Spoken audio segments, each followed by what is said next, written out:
Welcome to the Friday night fire of no ordinary home, the manor house that dates back to 1658. Tonight we're going to tell you about some of the biggest things that surprised us when we actually moved in. And I'll start by telling you that when we opened the kitchen door, we noticed there was a big space. The previous owner had taken the Arga. We didn't think too much about this at first because we've got so many things to do, decorating, thinking about how we wanted to put our own stamp on it. But then it came around to the time when we're going to have to, get an Arga. So we went to the local showroom, looked at these things. We needed a 4-oven one and one that runs on oil. Of course, they told us, well, it's £10,000. I thought, £10,000? Me and the man of the house couldn't believe this, so we just had to leave and think, right, this is one for a rainy day because there's just no way we can afford this sort of money. But anyway, talking about the oil, that was another massive surprise because we're off grid here. There's no gas. So everything runs on oil, including the central heating. We found out the central heating takes 5 litres per hour, which today is like nearly £10 an hour to run the heating. So it's like, well, you can gather the heating ain't on very often because it's just too expensive to run. So, what we do is we buy big padded clothes, thermal underwear, just to get us through the winter. So, what about you? What did you find? What surprised you when you moved in? Well, there's lots of things. Hello everyone. It's a bit different living here than what I'm used to. The first was when we moved in, all the curtains were taken and we've got, I don't know how many windows, but we've got so many windows. Some rooms have got 4 or 5 windows. And over time we had shutters made, which is like medieval double glazing because we've got the single glazing and then the shutters. But it takes 20 minutes every morning to open the shutters and 20 minutes every evening to shut the shutters. That's 40 minutes a day of your life just opening and shutting shutters, which are the equivalent of curtains. Now when you think we're all human and we get up in the morning, we have to get ready for work, when you've got up, had a cup of coffee, done your ablutions, let the dog out, got yourself ready, prepared for work, to have 40 minutes of your day opening and shutting shutters is just a massive amount. So that was the first thing.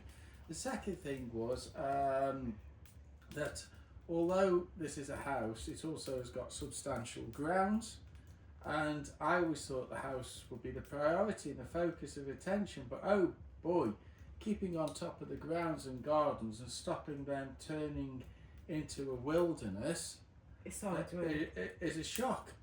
One of the greatest people in human history said, don't potter in the garden while the house is burning down. I'll let you research who that was. But actually, in this point, you have to not only potter in the garden, because when you look at a house, the curb appeal, the aesthetic, what it looks at from outside is very important, and you cannot have a jungle, and it's colossal. And again, mowing the front lawn can take a day, taking thistles out of paddocks can take a week, and poisonous plants to animals can take a week. So it's a sheer amount of time that takes. And also, quite shockingly, because I know what it like to live in a bungalow, a semi-detached 2-bedroom bungalow before I was here, is the amount of physical fitness. I have to say I've got a lot fitter, because when you move from one end of the house to the other, either it's to find the sugar or get the milk or cup of coffee, everything needs so many more steps. And with all the gardening we have to do and all the maintenance we have to do, this is one positive aspect.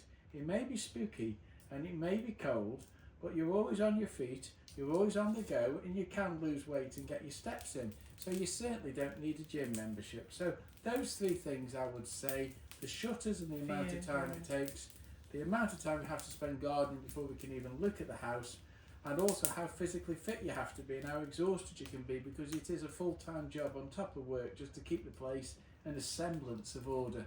Yeah. Another one for me was the vacuuming, because I have always thought about me being a trad wife, a traditional wife.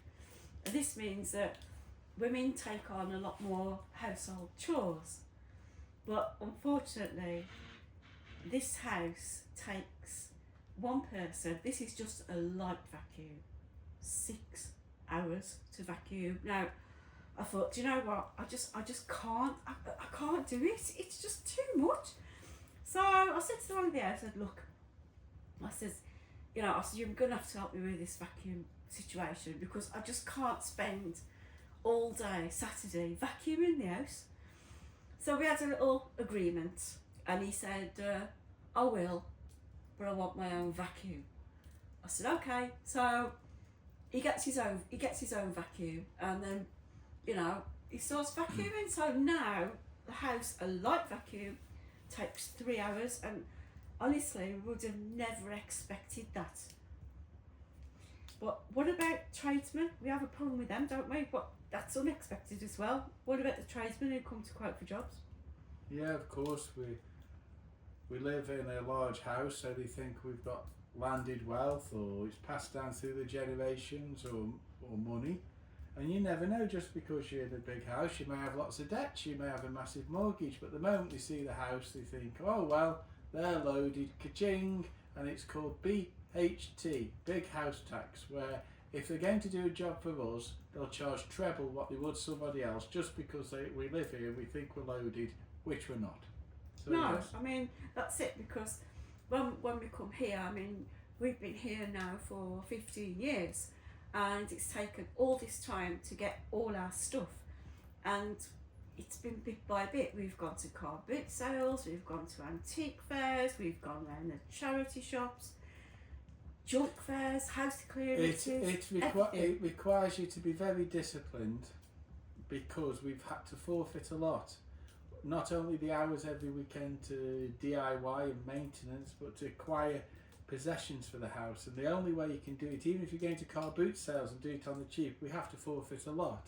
So there'll be many people at the weekend, and good luck to them. I used to be one of them, where at weekend you might spend a large part of your disposable income in Ralph Lauren or TK Maxx and have nice shirts and clothing and go out for lunch, and we've had to scale back and forfeit all that for every spare penny that we've got to throw into the house. So that's another thing, God say, another surprise. It takes time and money. It is, definitely, and this is one of the tips that I would give for how we got our wealth. The first thing you have to do is stop spending. And when we actually relocated to our first property, man of the house didn't have a wallet, I didn't have a purse.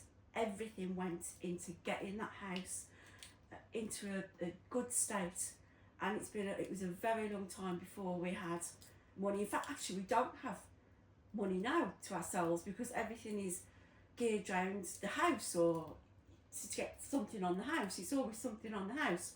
Anyway, I hope you've enjoyed this little chat, and we've enjoyed having you. So we will bid you farewell for now, and see you next week for our Friday fire. Bye.